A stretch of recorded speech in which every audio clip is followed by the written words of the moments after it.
pūš stipri. Ļoti stipri, ja? Bet kā ir ar tiem gadiem, vai gadi arī aizpūšās stipri? Man ir 28 jau. 28 gadi, jo apsveicam, ļoti vesam, gadu tas ir nopietnas pasaules. Bet saki, lūdzu, nu labi, ja vēji pūš gadus, saki, vai tā ir, teiksim, ja gadi skrien kā stirnasi? Tas tā, es gribētu, kā gadi var skriet kā stirnas. Nu kā tas izskatās, ka gadi skrien kā stirnas, reka tur pa ielu aizskrēja gadi. Tā es nākošu arī jau. Nu un tāpat arī vējš varētu aizpūst gadus. Vēji aizpūst gadus, Gita!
Un vēl fantastiskāka izpildītāja.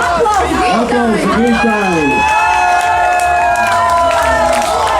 Nu, te jau nopietni izklausās, bet atkārtošanas un tālāk. Nu, Sanders, vai Gita ir? Vai tu vispār biji gatavs kaut kā tādu pavērsienu, ka varētu lūgt atkārtot tavus dziedājumu? Nē, Gita saka, ka nav gatava. Paldies, Gita! Paldies, Gita, viņi saka, ka nav gatava atkārtot, bet tas nekas. Jo mēs gribam aicināt šeit padus skatos jau dziedātāju. Es aicināšu varbūt nākošo jau. Gunita lūdzu skatu. Es esmu. Mums nedara mazāk Gunita. Vakar Gunita. Par ko būs dziesma? Tātad dziesmais iztulkoši būs par mīlestību un diviem cilvēkiem. Esmu vīrieti un sievieti jēgā. Dziesmas nosaukums Visako.